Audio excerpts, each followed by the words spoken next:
Hello, I'm Nick Offerman, white male translator for Gaslit Nation. To sum up this week's episode, kleptocracy anywhere is kleptocracy everywhere, and this is a transnational crime syndicate masquerading as a government. Thanks for listening. The Washington Post reports former President George W. Bush is making calls this morning ahead of the final confirmation vote next week in support. Bush reportedly rallying support from Republican Senators Susan Collins, Jeff Flake, and Lisa Murkowski, along with Democratic Senator Joe Manchin. Key votes to Kavanaugh's confirmation. Fox News alert. Breaking news rocking Washington, D.C. as two key senators will vote yes to confirm Brett Kavanaugh. Republican Senator Susan Collins of Maine and Democratic Senator Joe Manchin from West Virginia announcing their decisions just moments ago. Here's a little portion of Senator Collins' speech. I listened carefully to Christine Blasey Ford's testimony before the Judiciary Committee. I found her testimony to be sincere, painful, and compelling. I believe that she is a survivor of a sexual assault and that this trauma has upended her life. Nevertheless, the four witnesses she named could not corroborate any of the events of that evening gathering where she says the assault occurred.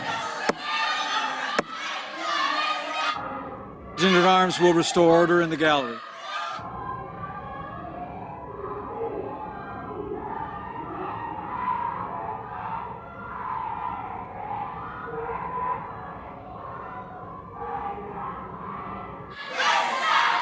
Sergeant at Arms has restored order in the galleries.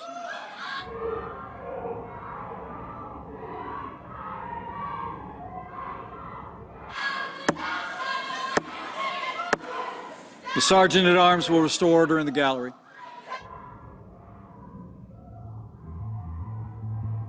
The clerk may continue.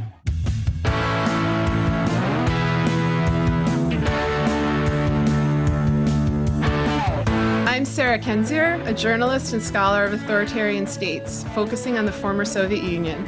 I'm also the author of the book, The View from Flyover Country. I'm Andrea, a writer, filmmaker, and activist, and we are the show that stares disaster in the face. Yes, this is Gaslit Nation, a podcast examining corruption in the Trump administration and the rise of authoritarianism across the world. And this is a big week for that. Today, we will be discussing, yet again, Brett Kavanaugh and what his confirmation means for the continuing assault on truth and justice in the U.S., as well as interviewing a writer whose commitment to truth and justice we've long admired, Sadet Harry, who Andrea and I spoke with in August about digital media, race, and how to survive in an autocracy, among other topics. So her interview is coming up later in the show. But back to Kavanaugh. This is the third episode in a row we've done on this subject because Kavanaugh's confirmation is a seminal moment in U.S. history, a moment we have dreaded since November 2016. This week marked the most deadly blow yet against checks and balances. An independent, uncompromised judiciary, which until now had served as the strongest bulwark America had against rising authoritarianism, is dying in real time. And so, shortly after the confirmation, I wrote an article on Kavanaugh's exploits for the Globe and Mail. And so, just to kind of get you guys up to date, I'm going to read a little bit of that.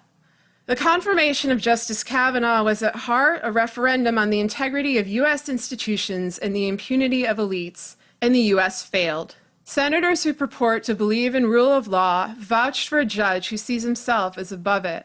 Senators who purport to believe in democracy honored a man who degrades it, and did so in deference to a man seemingly attempting to destroy it, President Trump.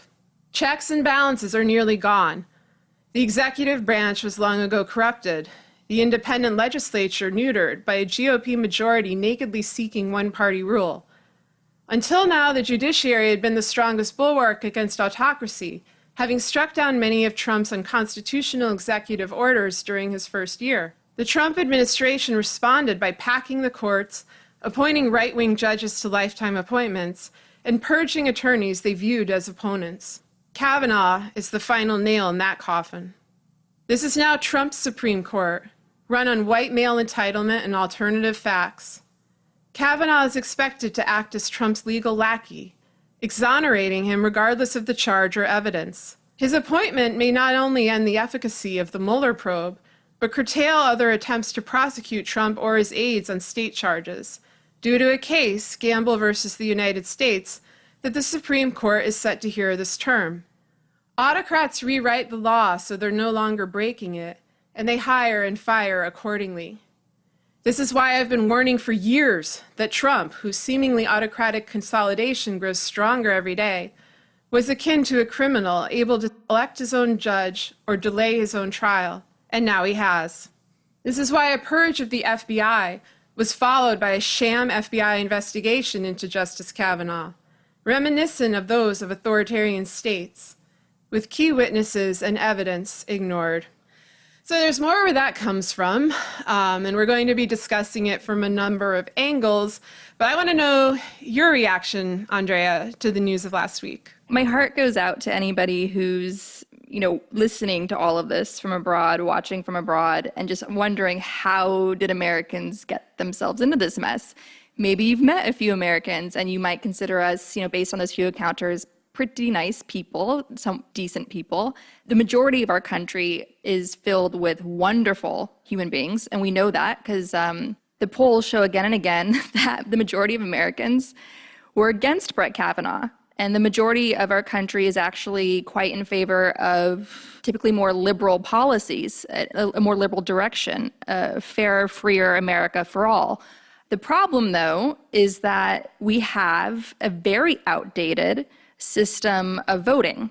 And nothing illustrates this more and what a crisis this is than the two most unpopular presidents in America's history, George W. Bush and Donald Trump, who both, of course, lost the popular vote, shoving through Kavanaugh, a alleged attempted rapist, onto the Supreme Court. We have a serious problem of accountability in America. I just really hope that a movement finally grows out to sort of confront this once and for all, because we can't really sustain any more of being held hostage by the minority in our country. No, we can't. And one of the frustrating things is that, a recommendation that would normally be made is take this to the Supreme Court, take these problems to the Supreme Court, have them, do something about gerrymandering, about election integrity, about voter suppression, about voting rights. All of these major decisions, they're now going to be made once more by a compromised actor, by somebody who has no real allegiance to the law, the Constitution, the public. His allegiance is to himself, to the Republican Party, which he made very clear during his hearing, and to Trump. So I don't know where accountability will come from, if it comes from anywhere at all. No. And he's vindictive like Trump. You saw him in that snarling performance he gave to Congress. He's somebody that is going to punish us for our opposition and for our stand for decency. He's going to have no problem doing that. We've been talking a lot of how this has been impacting women on a personal level, and there's been a lot of calls out there for survivors to really focus on self-care, and anybody who's a partner or family of a survivor to really Google the words holding space for someone. Right now is a really important time to just be patient and provide unconditional support for survivors. They just need you to hold space for them right now, because this is an incredibly difficult time and it's not going to go away. Every decision that goes to Supreme Court, we're going to be reminded of this again and again. So survivors, practice self-care, and teach your partners, teach those around you, your friends, your family, about holding space for you, because that's really what we need right now. There's a saying that if a man can't fuck you, he'll find some other way to fuck you. And what that means is strong women tend to go through life camouflaging themselves. They soften their voices. They tone police their emails. They tone police themselves generally. They try to shrink themselves any way they can in business, not to sort of trigger a man's, threat of strong women. Of course, men play dominance games with each other in the world of business, but for whatever reason, one thing that you hear common complaints about and that you can observe is that with women, it tends to be like a casual sport, more for fun. The behavior is more obnoxious and inappropriate and dehumanizing. And so with America not wanting Brett Kavanaugh, now he's going to make us pay for it. It's coming. The temper tantrum is not over. He's going to find some other way to fuck us. Yeah, I absolutely agree about everything you said. And I think that he made that clear. And I think the vindictiveness goes two ways. Obviously goes towards the Democrats, towards the Clintons, which he explicitly called out during the hearing. But I think it goes towards women in general and towards strong women and the idea that, we... Putting us in our place. It's putting us in our place. It's flaunting their power. That we have no inherent worth, no inherent rights. It's what he'll bestow on us. Yeah. A great metaphor for it is what Kavanaugh himself was accused of doing by multiple witnesses at a party, shoving his penis in someone's face. And that's basically what the far-right minority that is holding our country hostage through these archaic voting laws that came out of the original sin of slavery, the Electoral College. That's what they're doing. Yep. And I think that the propaganda apparatus that surrounds him reminds me of what he was accused of doing to Ford. They're covering our mouths and turning up the music so that they can't hear the screams. And they're doing this more and more since the confirmation. At least last week, there was a kind of widespread recognition of the pain that people, especially women, obviously, were going through. There was a lot of testimony from survivors, and there was a kind of reluctance to denigrate Ford. Her credibility was widely accepted, even among the Republicans who were voting for him anyway. They were going with this lunatic theory of mistaken identity. Once Trump mocked her and degraded her, and let me emphasize, that is the thing that traumatized her most about the attempted rape, was the mockery and the laughter.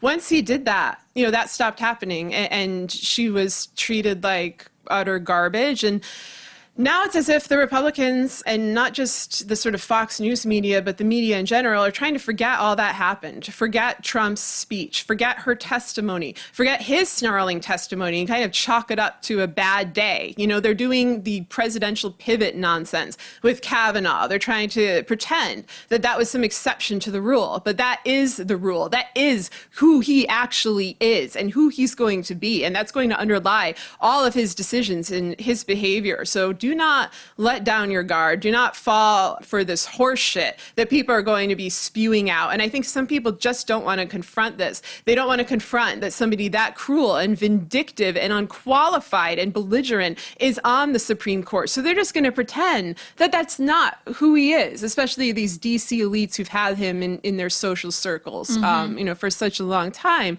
But we saw who he was. He revealed who he was. He took off the mask. So when you see him, you remember that moment, because they will gaslight you. This is why we have this podcast, is to kind of clarify these tactics, because they can be effective and they certainly can be traumatic, as any survivor could attest. Right. You just have to confront their efforts to normalize this. And Susan Collins, what was she promised? Everyone needs to watch Susan Collins moving forward. How was she convinced?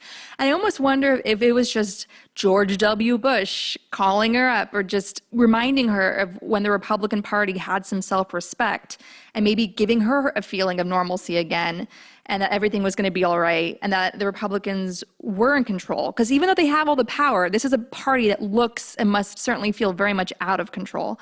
And so maybe the reassuring call, the charm offensive of that war criminal, George W. Bush, calling up Susan Collins, maybe that was something that helped tip her over the edge. I don't know, but it's clear that the way she demeaned herself in her remarks on the Senate floor and basically defied science, saying that she believes that Dr. Ford was attacked, but that she doesn't remember her attacker.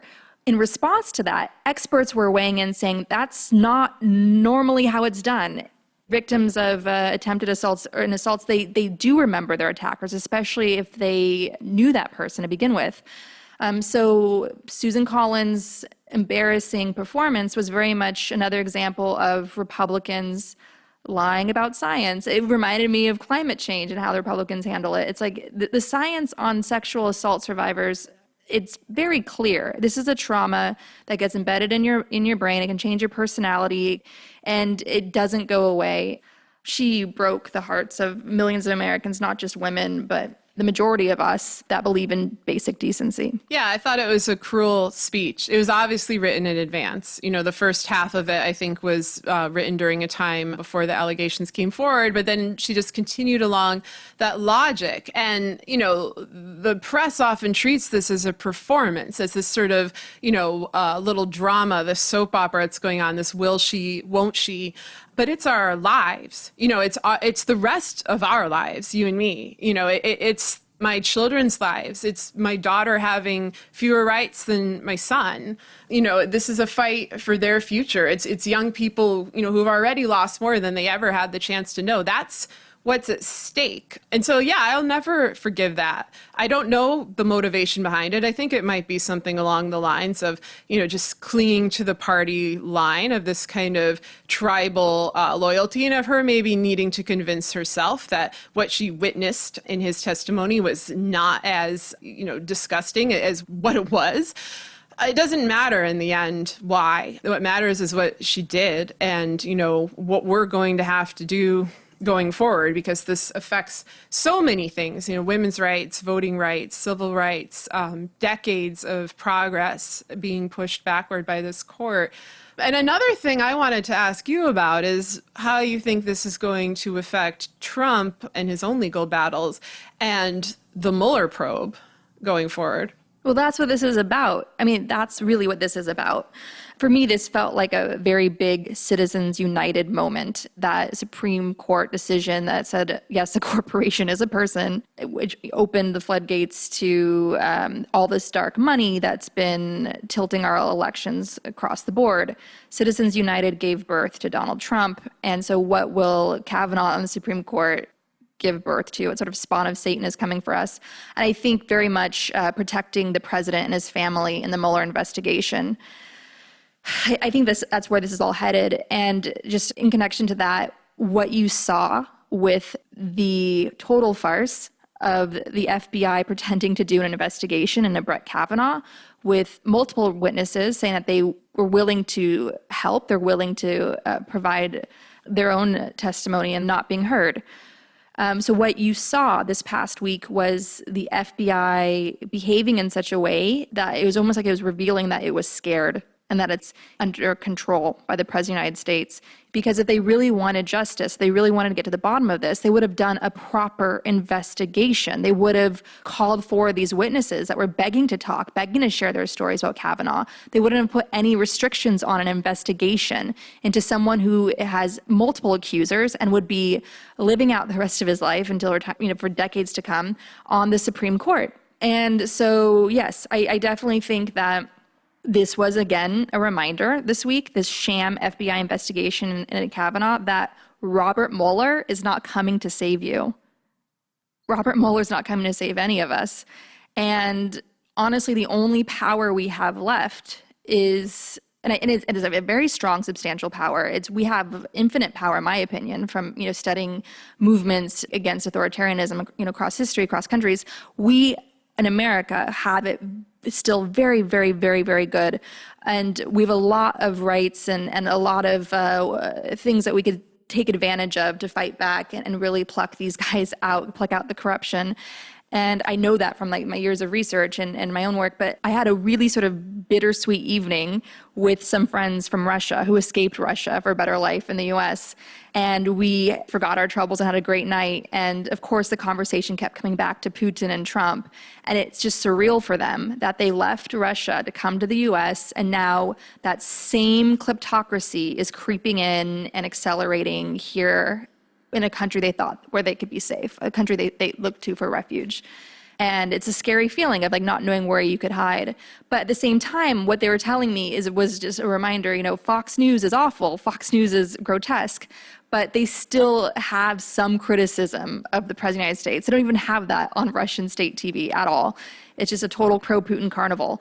And so we still have a lot of relative freedom in the US, and we can't take that for granted, because not taking that for granted is our superpower right now, and taking advantage of everything that we still have and just fighting like hell through that. That's desperately what we need as a country, because the power is now on us. The media is letting us down with this lack of empathy and falling in lockstep to normalizing Trump and his every move.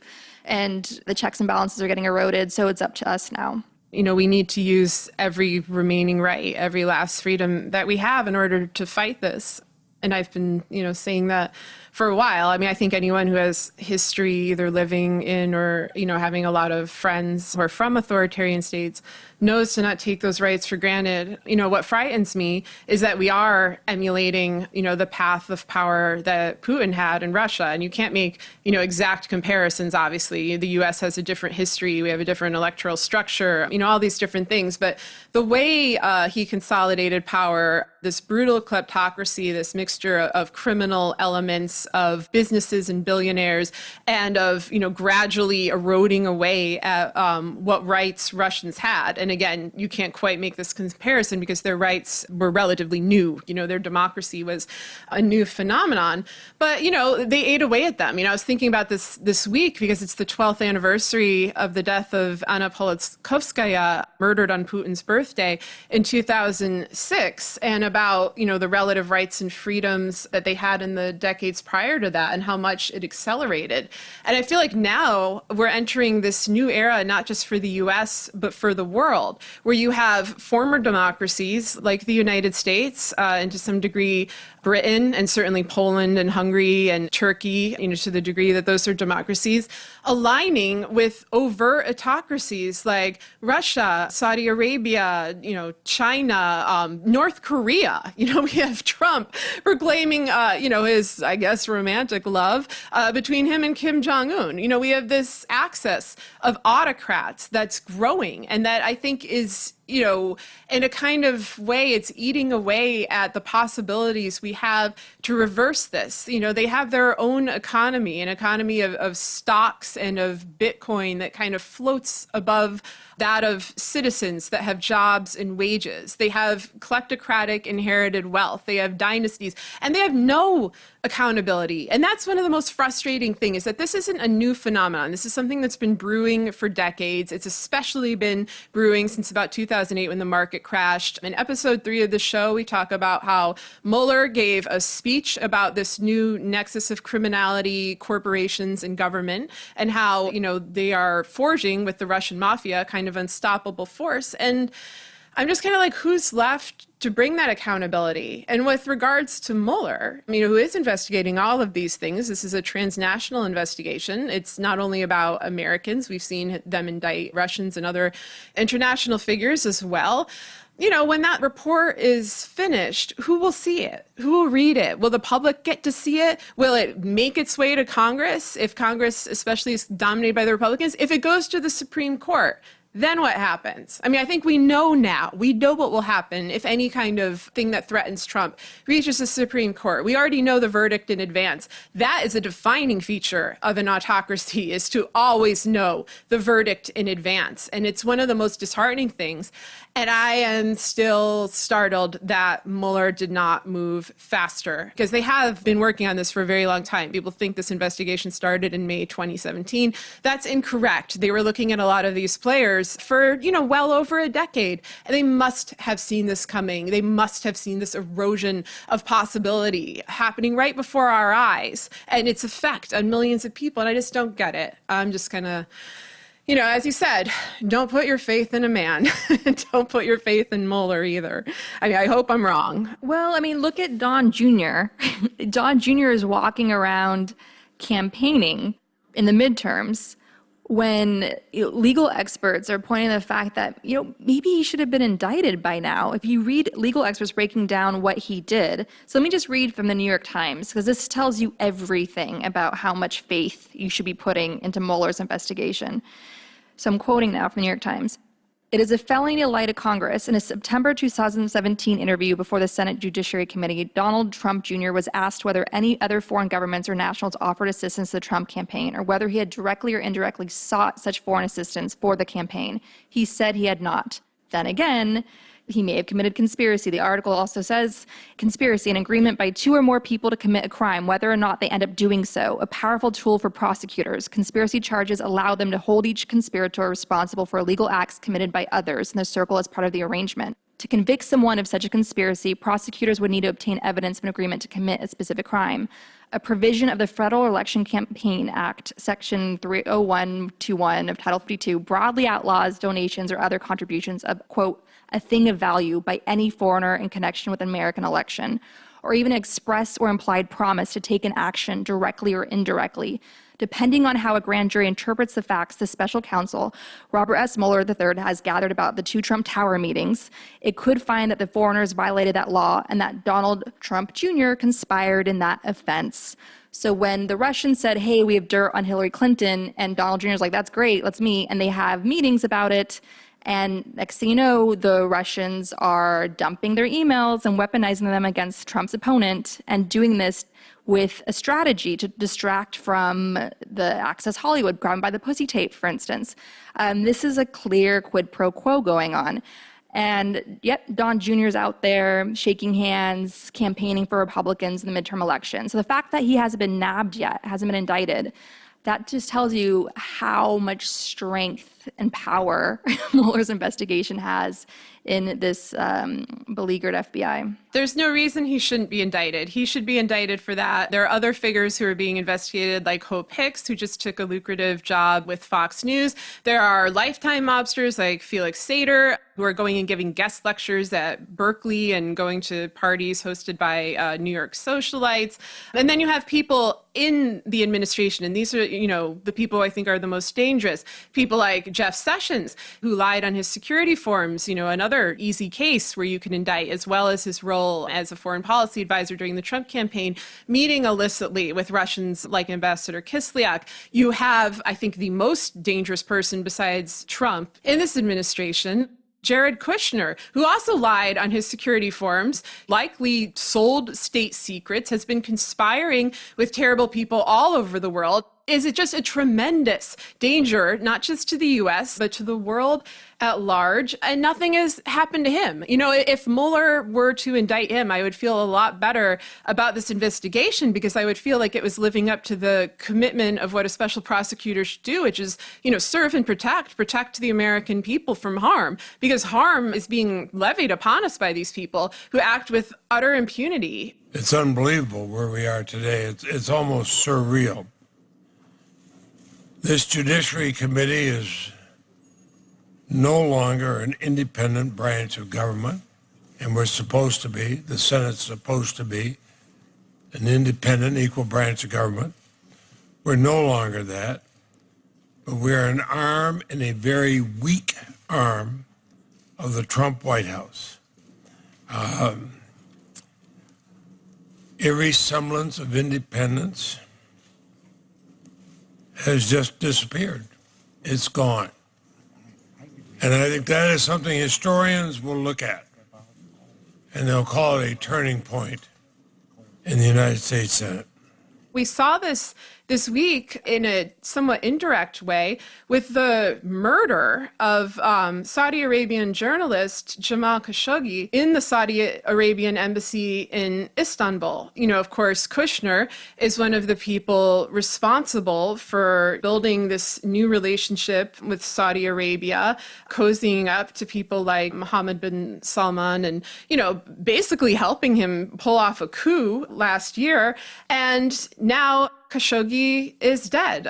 For those who don't know who he was a well-known Saudi Arabian journalist. He was recently writing for the Washington Post, who critiqued the Saudi Arabian regime, but didn't see himself as a political dissident. He just saw himself, and was somebody who just wanted a better way of life for Saudi Arabians. I'm going to read a couple sentences from a September 2017 column that he wrote for the Washington Post when he was essentially living in exile. He says, "It was painful for me several years ago when several friends were arrested. I said nothing. I didn't want to lose my job or my freedom. I worried about my family. I've made a different choice now. I've left my home, my family, and my job, and I'm raising my voice. To do otherwise would betray those who languish in prison. I can speak when so many cannot. I want you to know that Saudi Arabia has not always been as it is now. We Saudis deserve better."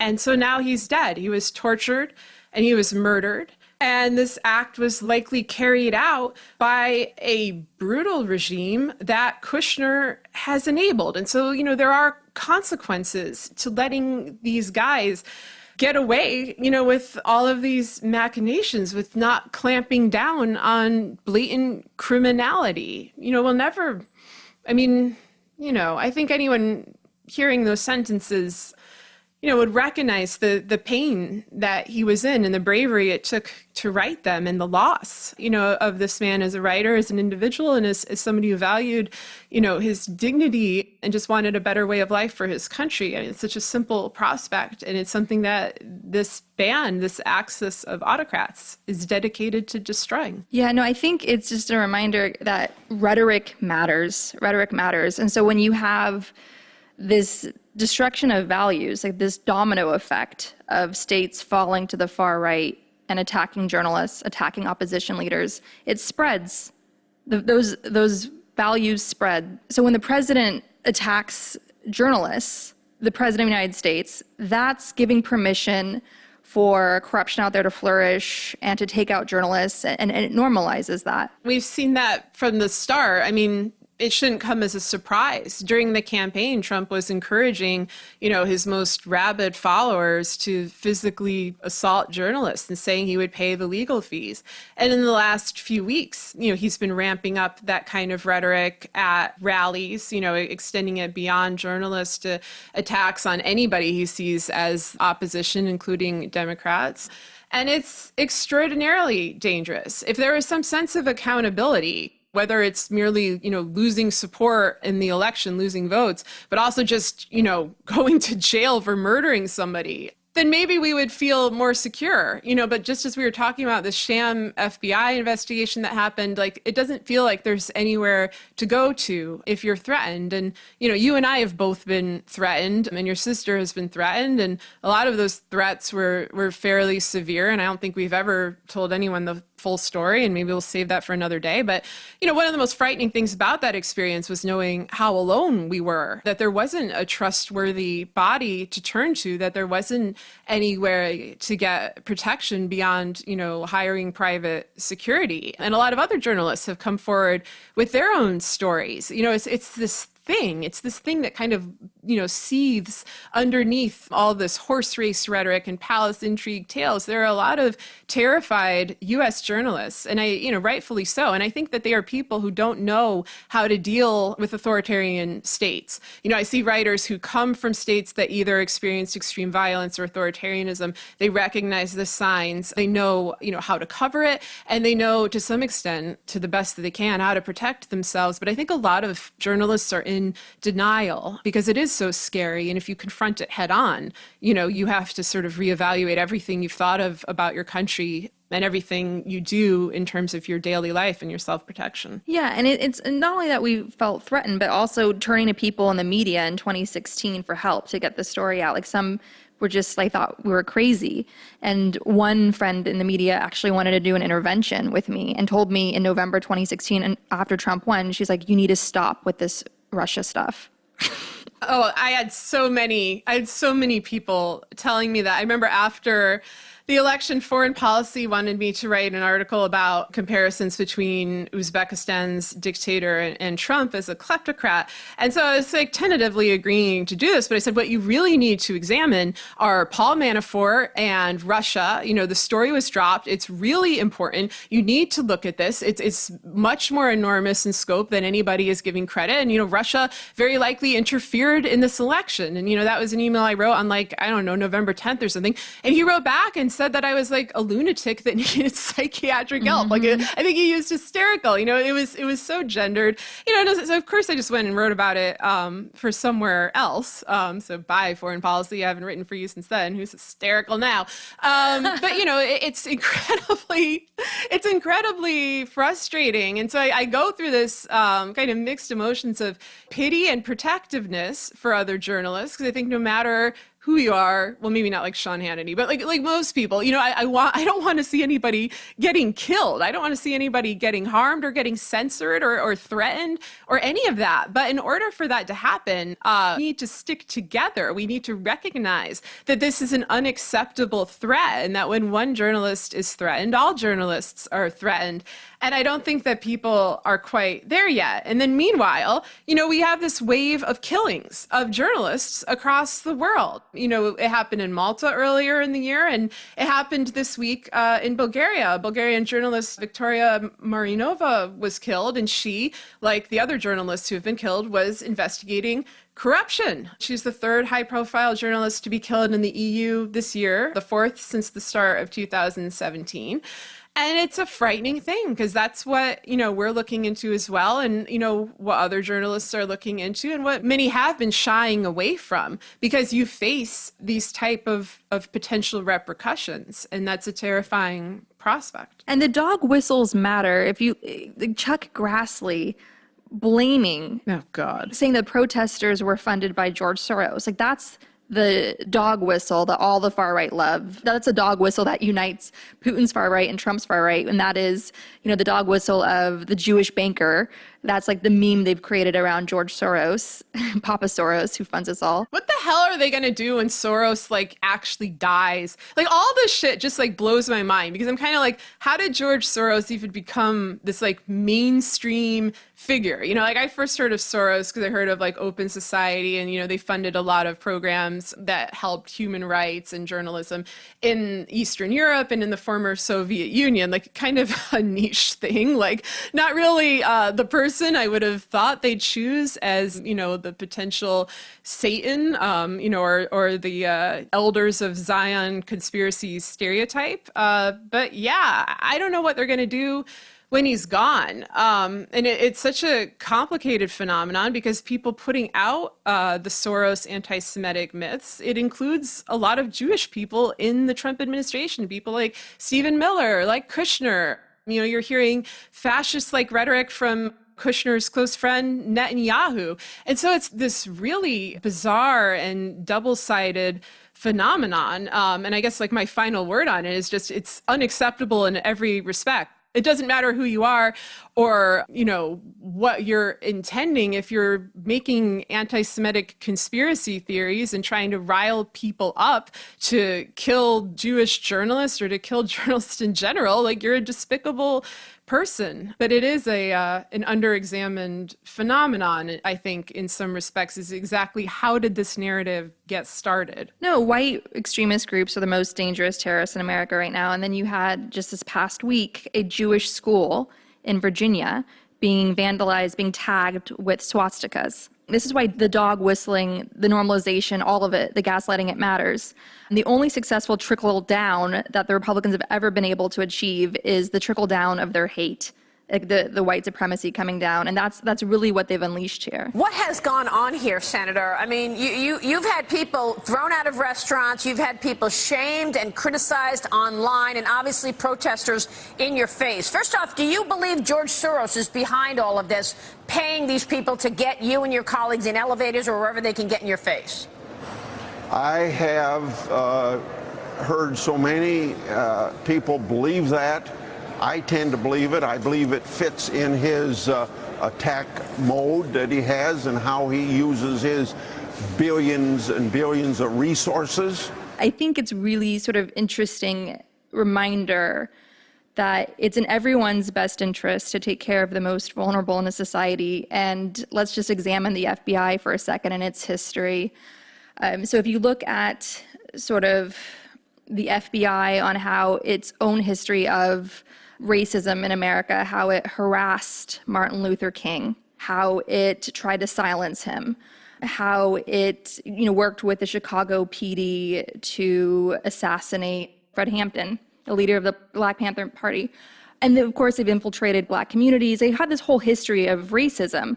And so it's really interesting to me is now, because they've had those values for so long, it's just this horrible irony that now they're essentially being held hostage by that racism now, by the racist in chief in the White House. They can't do anything now. That's what they've showed us with this Kavanaugh investigation.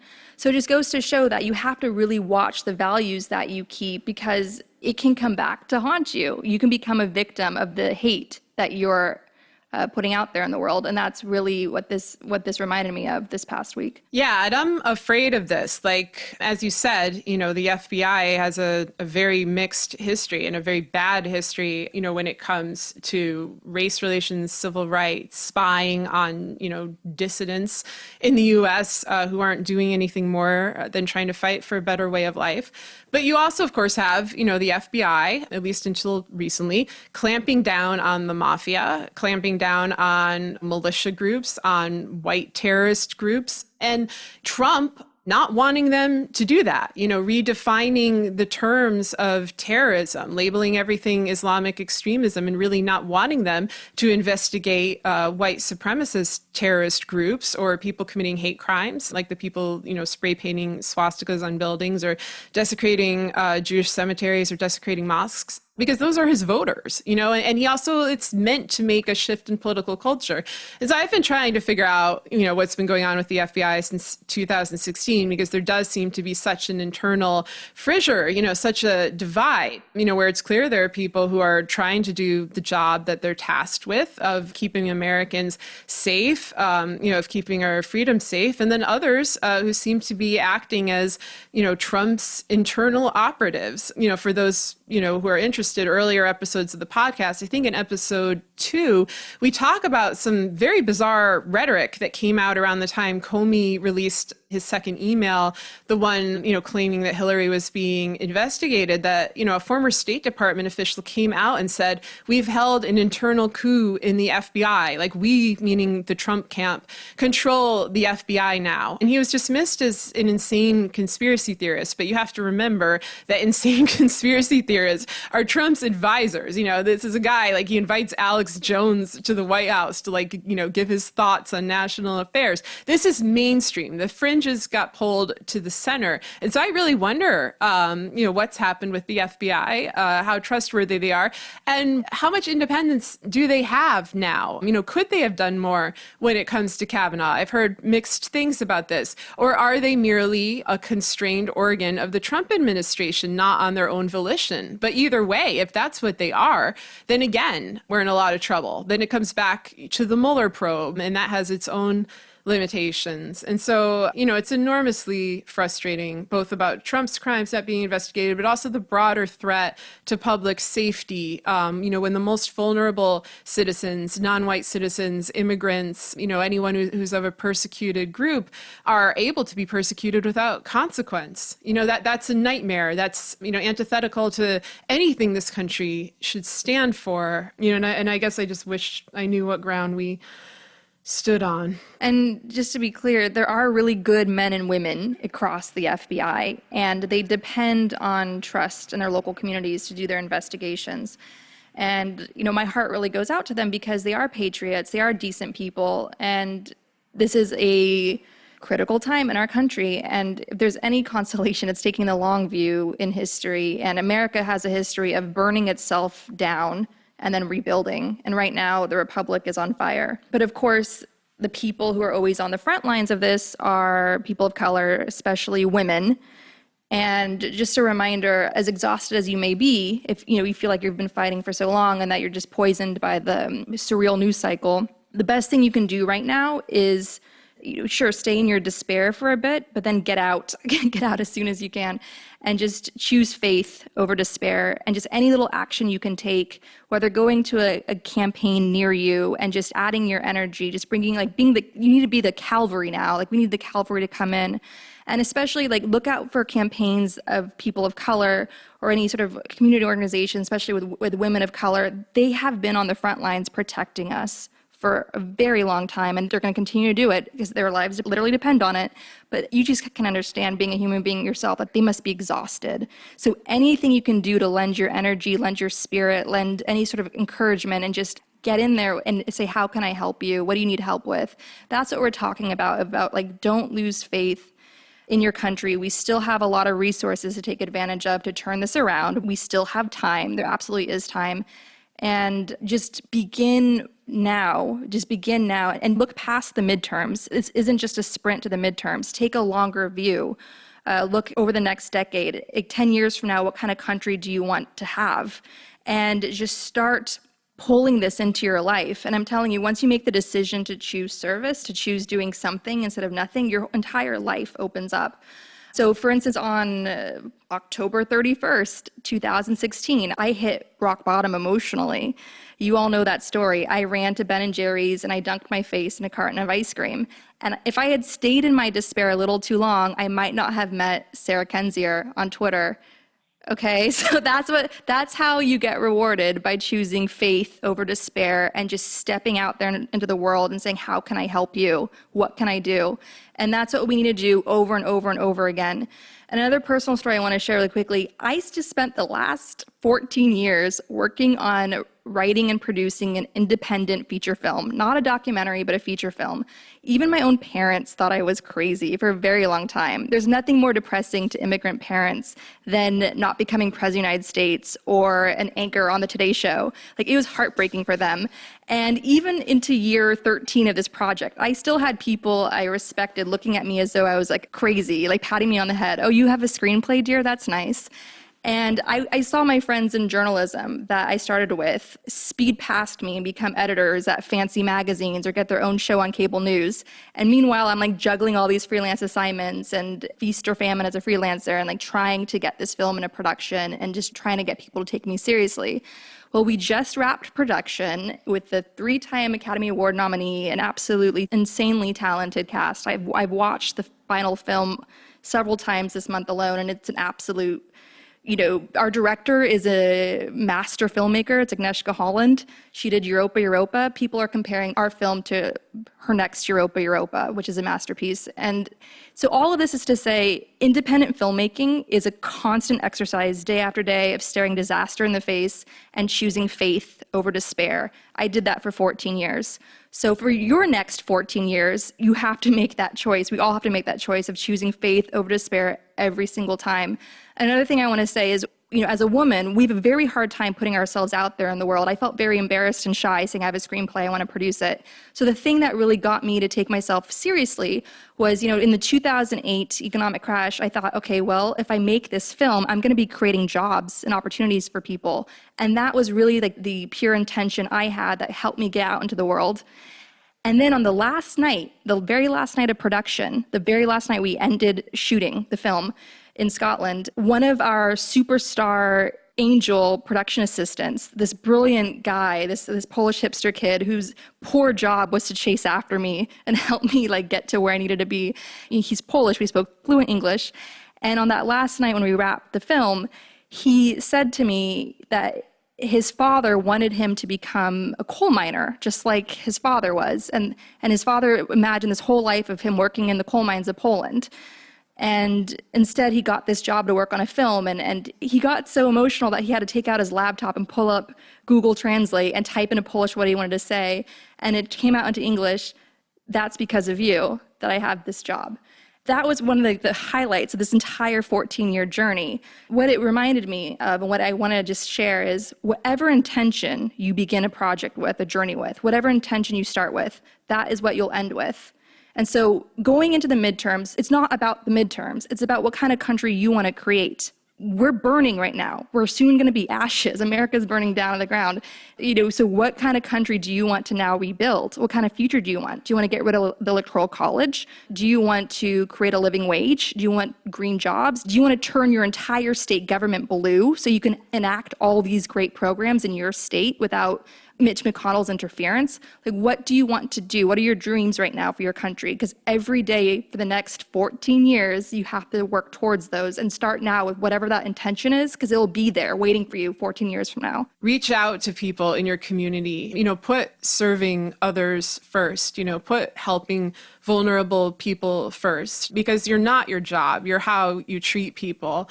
And this is particularly important in an economy like ours, where jobs are hard to find. I mean, if you're basing your self-worth on external validation or, prestige, you're going to feel terrible. You need to find something else, and I think part of that lies in helping others. And I think part of that is in what you said. and having, big ideas and following your own values, your own beliefs, and to the extent you can, your own ambitions. And like you said, if those ambitions are thwarted, even repeatedly, it doesn't mean that they're necessarily dead. If there's something that's been driven home over the last few years, it's, life is precious and things can change very dramatically. And you shouldn't take, a moment that you have for granted. You should treasure that time and do what you want with it. And I think that means just dispelling with the notion that what other people think of you matters, especially women. This is a very tough time for us now. But, no man is the arbiter of your worth. And I hope that people know that. I get the sense sometimes that younger people see this with more clarity than older generations because, they've grown up without the delusions and the expectations that we had. And nowadays, those delusions and expectations are often one and the same. They have a very, pragmatic and grim view of reality. And I hate that that's the future they're walking into, and I want to do everything I can to change that future. But, I think that they also do, so it's important to support them. And just in general, we have to look out for each other. That's how I ended my op-ed this week is, we the people are the last remaining check. Everything else is either gone or it's compromised, but they can't change that. They can't change you, who you are inside, unless you let them. That's your power, and you should hold on to it with everything you got. And I think we'll close now by just announcing our winner of our Gaslit Nation Crush the Midterms Challenge. So this is an important reminder that we are our own leaders now. Communities are leaders now. And thank you so much to the Gaslit Nation community for checking out crushthemidterms.org and making your plan in a matter of seconds to help create the blue waves from now until Election Day on November 6th. One woman tweeted at us that it was so easy to do. It's such a simple site that she was able to create her plan while blow drying her hair. There's nothing more zeitgeist than that. Oh, yeah. So we are going to announce the winner now. So we basically have as much scientific method for this as like a Republican meeting on sexual assault or climate change. So I've been retweeting all of the people that have been tweeting at us their Crush the Midterms plan. So I'm going to scroll down. And Sarah, do you just tell me to stop? And whichever one I stop on, that's the winner. Oh my gosh, I'm freaking out. Who's it going to be? Who is it going to be? So tell me when to stop. Stop? I stopped. Okay. So the winner of the... Okay, I hope this person responds. If not, we'll have to find a winner. So it's going to be... EUthis. Congratulations. You get a signed copy of Sarah Kenzier's New York Times bestselling book, The View from Flyover Country, and you are at INDIGOIIS, and we will reach out to you relentlessly until we can get your home address and show up on your doorstep together and do a live podcast. Aren't you lucky? You're going to really regret having participated in this exercise. But hey, free book. Congratulations. Yeah, and so I'm going to ask Sarah right now in front of all of you, because it's the best way to pressure her to say yes. Can we continue this contest for another week, Sarah? Can we give out another copy? Yes, I think we should. I think we should continue it weekly until the midterms. Well, I agree. Until the midterms are indeed crushed. Yes, until we crush the soul of the far right in America. Yeah, that's the plan. So I also want to up the ante by introducing the 1,000 Doors Challenge. That is, of course, a moonshot, and Americans love their moonshots. So it's a stretch goal. So I'm going to try between now and November 6th to knock on 1,000 doors, because canvassing, going door to door, is the most effective way to reach people. And it's also the most fun. You get some exercise, fresh air, you check out some lovely gardens. And if you're nervous about it, most people just simply are not home. So you can listen to podcasts and music and, talk to maybe 10 people and just be polite. You're just introducing a candidate to someone. It's actually quite simple and fun. And so don't be intimidated by it. So we can even play like a little bit of a clip of a group of Harvard students that created Resistance School that walks you through the simple steps of canvassing and how easy and simple and effective it is to helping create change. So we'll play a bit of that. So if you want to join me, Andrea, in the 1,000 Doors Challenge, we can do this together. Even if you do 200 doors between now and November 6th, that may still be 200 more doors than you even thought you could do. I mean, I'm up to 70. That's pretty good. I'm proud of myself. I'm working on 1,000. So if you're going to do the 1,000 Doors Challenge, tweet us a picture of yourself doing it, and we'll retweet it on Gaslit Nation. And we will be doing this together. And at the very end, on November 6th, Sarah and I are going to choose a winner of the 1,000 Doors Challenge from all the photos we get sent to us of people canvassing. And that winner will be invited onto our show after Election Day to talk about their experiences and what dreams and intentions they have for their country over the next 14 years and beyond. Wow, that's going to be quite a show. I hope that I hope all works out well so that this person looks forward to this experience, or it could just be all three of us sobbing maniacally. But and you get a book. And you get a book. Okay, so yeah. And you get a book. You get to join the Golden Girls kitchen table, and you get a book.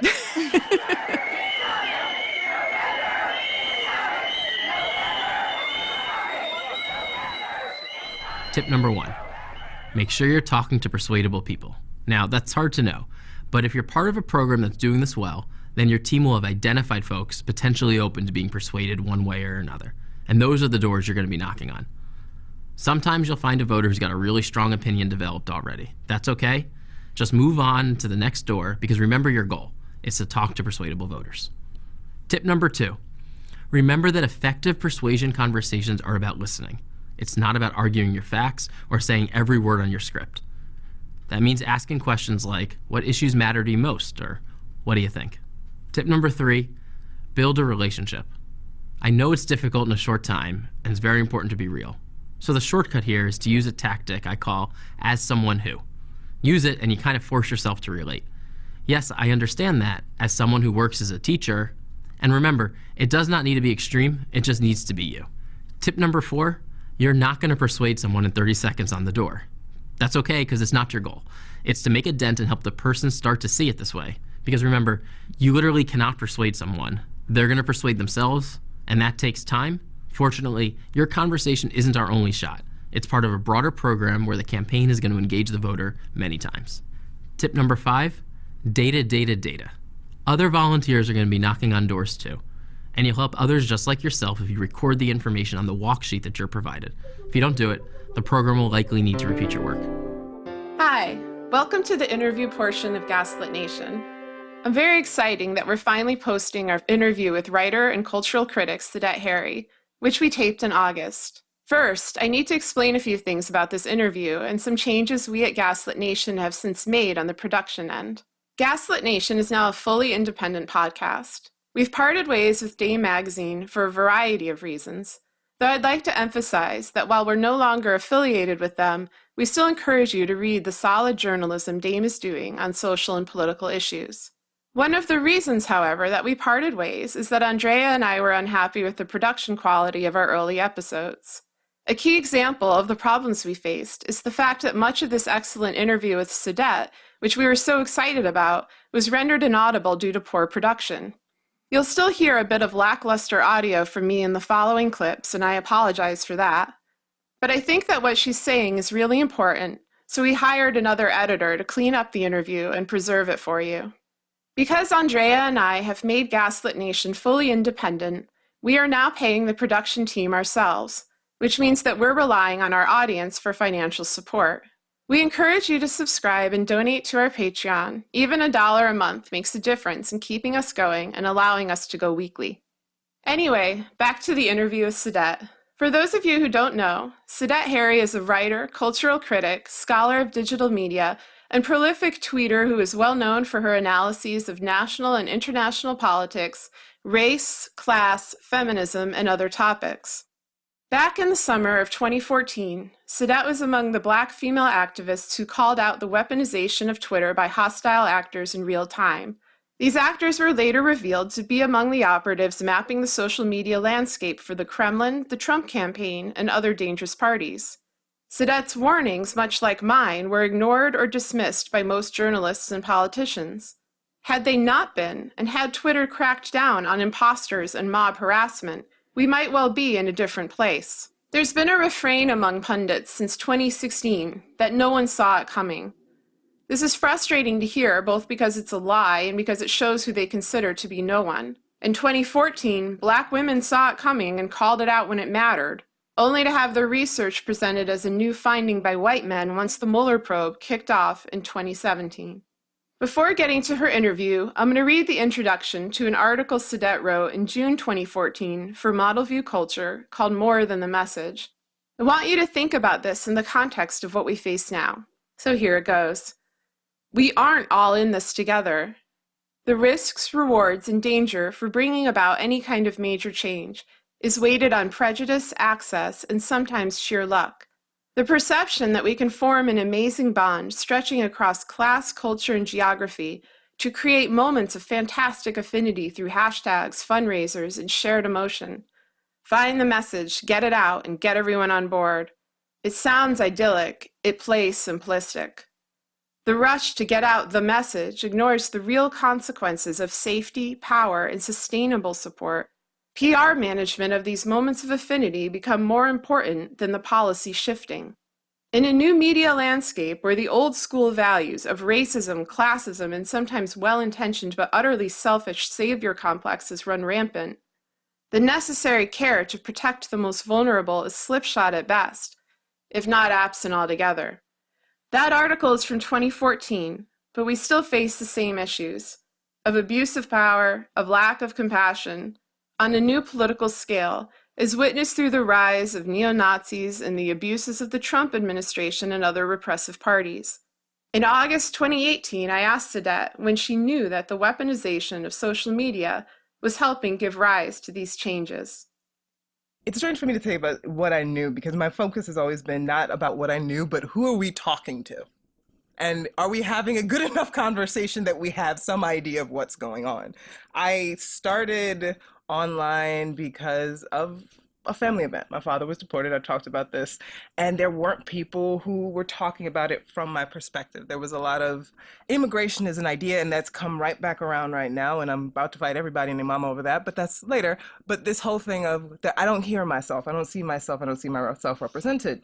So I started blogging, and I was part of a Women of Color bloggers group where, again, the idea was we find other people who are having those feelings and we have conversations. It's not about whether or not we're right or wrong, but it's like, are we getting enough perspectives? And for this is while I was working as a retail salesman and tech trainer for Apple.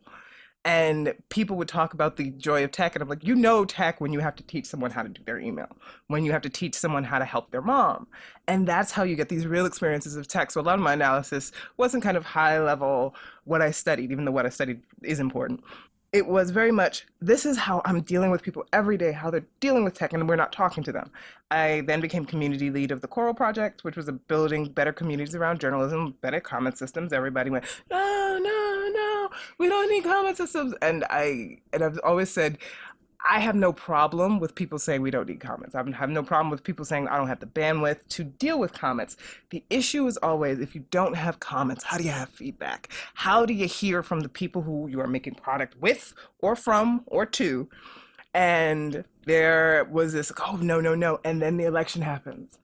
And everybody goes, oh, shit, we didn't know. And I'm like, I could have kind of guessed this. I wrote an article about cultural surveillance in 2014 about how specifically there was a response to observations by channers and bots of how feminism and the left and progressivism were specifically attacking and undermining and not listening to Black women. And it was about hashtags. And this was when people were getting up in graduation speeches and saying hashtags weren't important. This is from Model View Culture. Yes, Model View Culture. And then it suddenly becomes, oh, they're not important, then they're studied, and then suddenly hashtags become a thing, and there's End Father's Day and Sassafras, and people think about it as this larger thing, but I remember our mutual friend who we've sung Guns N' Roses to you online at NASA, that's so true, they were saying they wanted to kill her kids over this thing because she would just go into 4chan and go click, click, click, click, click, and screen cap it. Right, and you're talking about the summer of 2014, this sort of eruption of what we now call the alt-right, but basically white supremacists, Nazis, fascists. Let's just call it what it is. You know, but who are now such cute haircuts, guys, and, yeah. and they love spaghetti. So dapper, like so stylish. Duck Bill Von Goostep can kiss my ass, and anybody can buy a Brooks Brothers suit. I'm sorry. No, I'm not. You know, I kind of wanted to talk about that, just to sort of set the scene. You know, now it's 2018. Last year, suddenly, all these quote-unquote experts were testifying about how they had just realized there was this influx of Russian bots, of people hired by Cambridge Analytica, people associated with Bannon, with Trump, etc., who were mass harassing women online, who were mass harassing non-white people online, who were basically trying to... And I'm both. And you're both. And who are basically mapping the social media landscape. And they presented this as if it was a revelation. And, you know, I, of course, recall the summer of 2014 very vividly. As do many women, that was the time of Gamergate. It was a time I endured some personal harassment as well. And it was also a time that you and Sassy Krauss, Shafiqa Hudson, right, is her real name. So True, Lanasa, what's her last name?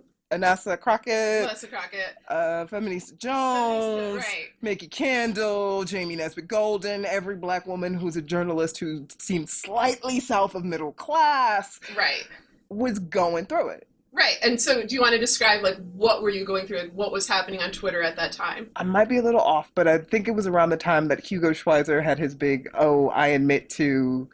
That was either 2013 or 2014, and yeah, I admit, and he named specifically me and someone who tweets now is Rust Belt Rebel. And I, in a fit, which is probably like, in a fit is going to be like the subtitle of my description of my years on Twitter. What happened? In a fit, I turned to specifically, I remember it, Jill Filipovic, and I went, so I'm glad that you're taking care of him. What about me? And then right after, Mickey, who is my friend, goes, they're never going to answer that, baby. Solidarity is for white women. We all know that hashtag. It went someplace. And they admit to watching that. And what was very happening is that they noticed that there is a fracture. There is a fissure. And by they, you mean the Nazis, men's rights activists. And this is something I've always wanted to say out loud, is that the fissure was not that we disagree or we have a fight, but the fissure was that we would never address it. We would never sit down, have that come to Jesus meeting at the table, set some rules, come to blows, and deal with it as a family or as a collective or as a movement. We would always go really silent and then go away.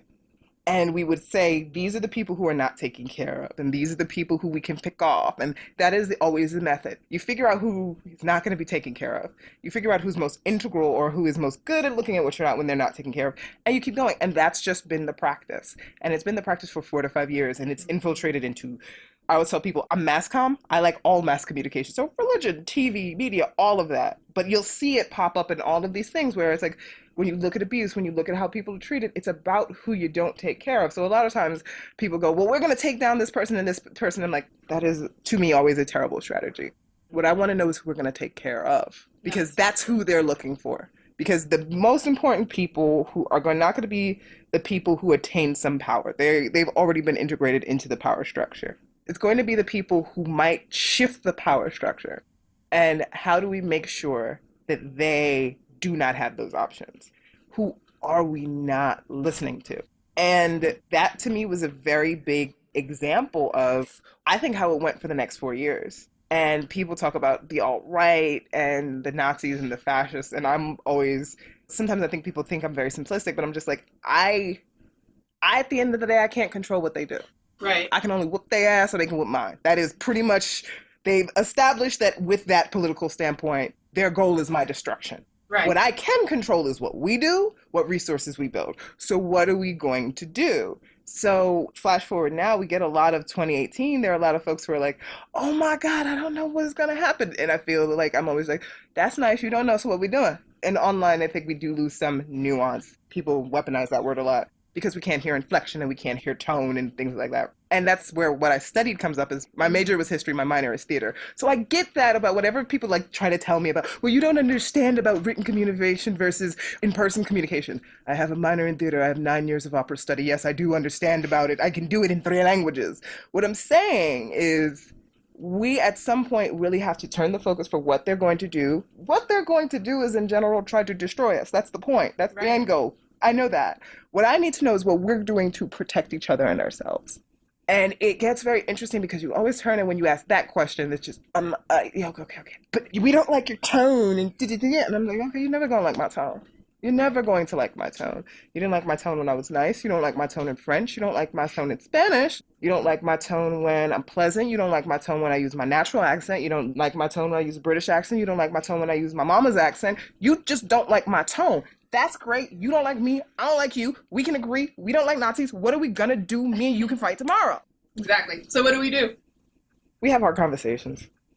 We have really hard conversations. And we have discussions that center not what they're going to do, not what the new wild shit that's going to come out 4-5's mouth or whoever's mouth. It's what do we care about? Who do we care about? Why do we care about them? And how are we taking care of them? If they're destroying healthcare, how do we protect healthcare? If they're destroying it at a federal level, how do I look at it at a local level? If people want to give money to fight Trump instead of giving money to a party or parties that can't get it done, start a medical fund. Let's take care of everybody who does that. I learned at the hands of old West Indian church ladies. One of the things I say is that my fundamental strategy at this point is called baby has hat. Does baby have hat? If baby does not have hat, we give baby hat. If I cannot give baby hat, I need to figure out why baby doesn't have hat. So do I need to sew the hat? Is the transportation wrong? Is somebody standing in the middle of the doorway between me and giving the baby a hat? And if I can make it, I can do it in that. And sometimes making sure the baby has hat means if you are standing in the doorway and I need to shoulder tackle you to get you out of the way, that might be part of it, but that's not the focus. I'm willing to fight anybody, but my focus isn't fighting anybody. My focus is, are we doing the thing that we say we care about? If I fight someone in the middle, but that's the thing. And what I find is really difficult to have any of these discussions right now. And I think this is often our online exchanges are so funny because we're like, all these high-minded things, this thing people get started and then we're like, so about Slash and Guns N' Roses and what are we drinking? What are we eating? Are we going to a burlesque show? That is how you continue to do this work. Because if there's no after, if there is no thing that generates and makes you happy, you sit there waiting and hoping for the next fight. People ask me, what is the one thing you want most of all to wake up to? I want to wake up, turn to y'all and go, we were wrong. Oh, God. Yeah. Oh, man, we were wrong about that. Oh, we fixed to be wrong. Awesome. Like, I feel like there's this sense of people refusing to even admit that these problems exist. And that's been one of the most challenging things. I mean, that's why Andrea and I started this podcast, because that's gaslighting. And I keep thinking about that going all the way back to 2014, because there's not just this issue of harassment and sort of cliques and infighting and all this kind of thing. There was imposters. And one thing, you know, I think that you're involved in 2014 was when Sassy Crass Shafika, you know, documented Your Slip is Showing. Your Slip is Showing, which was this hashtag that, well, do you want to explain what it was? She started, and I really did a lot of the research, but it was very much Black women on Twitter going, you are trying to sound like a Black woman, and because we've actually been Black women all of our lives, this doesn't sound right. That's not how we talk to each other. That's not how we interact. And when you got someone who got a little loud or sounded wrong, or you went to 4chan and you documented it, it was just, you just dropped this in the hashtag, your slip is showing. Right. Because it was obvious. Like, it was obvious to you guys. And I remember Shafika sent me, you know, data. And I was like, it was obvious to me that this was some sort of organized harassment campaign. And we didn't know exactly where it originated. It seemed to be unfortunate. I think they were calling it Operation Lollipop at that time. I tried, you know, I sent this stuff out to people I knew who were in communications, who were professors, who were computer scientists, because I felt like there was something bad at hand. And you guys obviously felt like there was something bad at hand.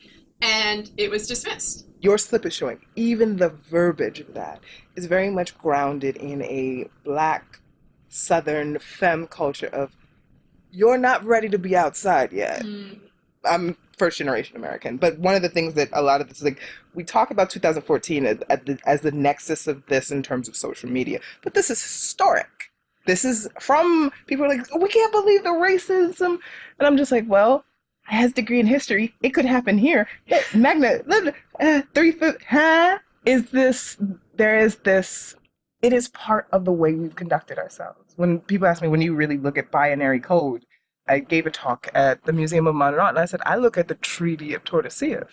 I look at Spain and Portugal splitting up the world into Spain or Portugal, 1-0, binary code. It's on or it's off. Mind you, everybody involved knows that's horseshit. Everybody's been trading along Arab slave trade routes. The Atlantic slave trade is popping. This is predating Shakespeare. Everyone knows that the world is much bigger than 1-0 Portugal and Spain, but we accept the theater of it. We get the Pope on the stage and he's in the hat and he goes, yay! And we go, okay. And that is as much a part of it as the first time anybody goes to Apple E2 or Lisa, because we code and we create by what we know, by what we've been historically taught. So one tweet, AffectCon is coming up, Affect Conference in Portland, amazing conference. And it was one of my first keynote talks. And they talk about, and my talk was called, Do You Want to Fight or Not? I talk about Blade a lot. A lot of my personality is what happens when you let a 12-year-old girl watch Wesley Snipes' Blade. And there is that fundamental thing of we are who we are, we're going to be this. So we have to be honest about what it is. And I think one of the big issues is that there's so much of this where everyone's trying to find a point to reinvent themselves so that they can enter without being blameless. And for me, the issue isn't that I want to be blameless or that I'm right or wrong. It's that I want to fix this. The fact that I've threatened not threatened, I've just been open about the fact that there are certain members of the press who should not come within 72 inches of me because that's my exact reach. No, 75. And if you are within my reach, I'm going to try. One time for Farak is not helpful to the discourse, but it's who I am. Later in the interview, I asked Sadet about the fact that even in 2018, we still have a mainstream media that covers up for Trump instead of covering him, that refuses to call a lie a lie. Even the most incontrovertible statements, Trump is a racist, immigrants are in danger, Russia was involved, are treated as debatable by the same journalists who refuse to identify the danger of Trump during the campaign. How do we deal with a press that constantly frames the basis of our reality as subjective, often in a smug or dismissive way? You stop talking to them. And you also stop pretending that what they're talking about is actually about the discussion. This is why I love studying theater. Look, that you putting on a show.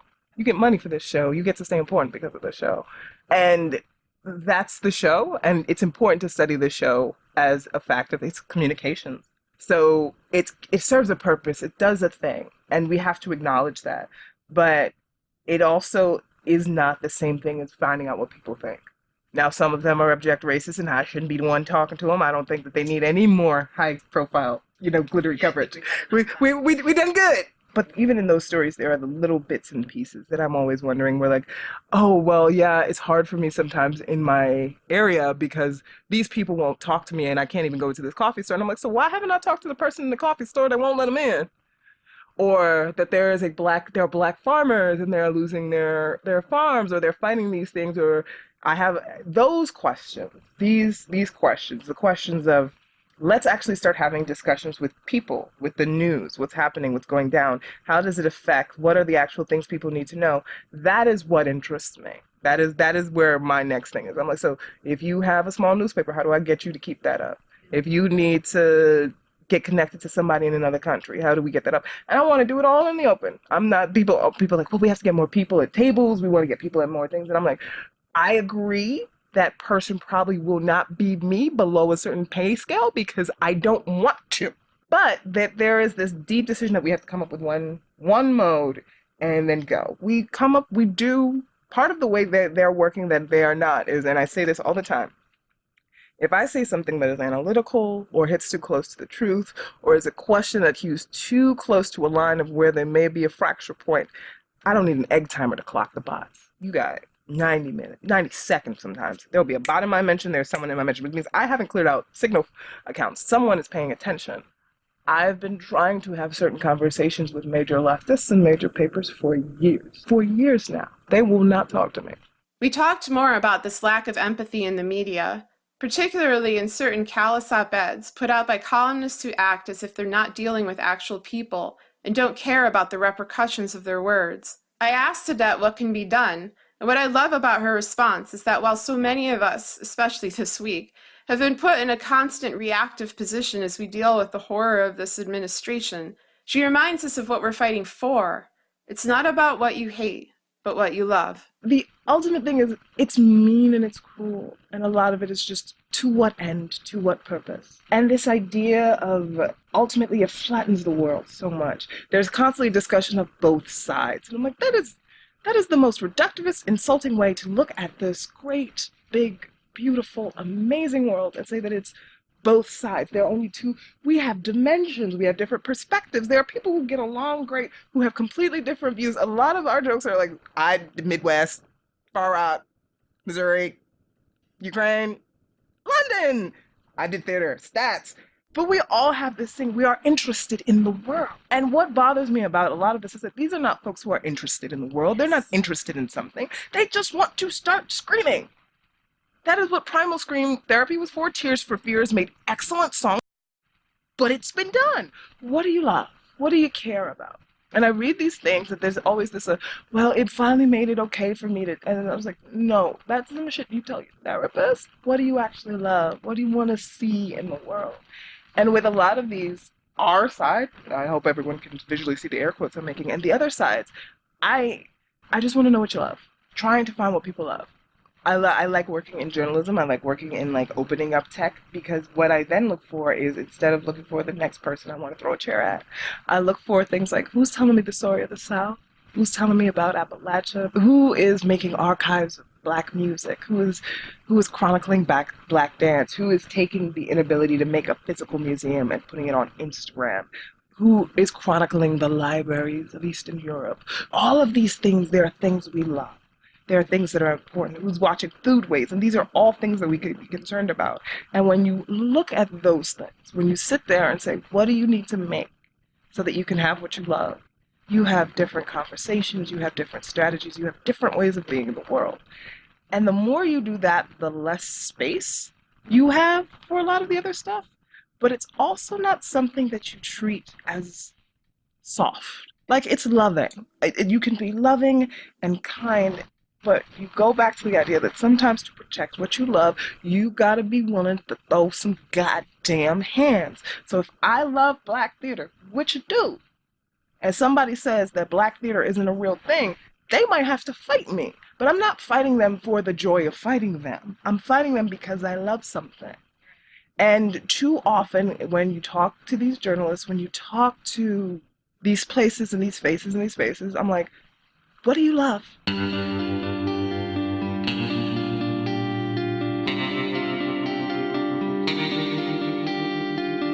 Gaslit Nation is produced by Sarah Kenzier and Andrea Chalupa.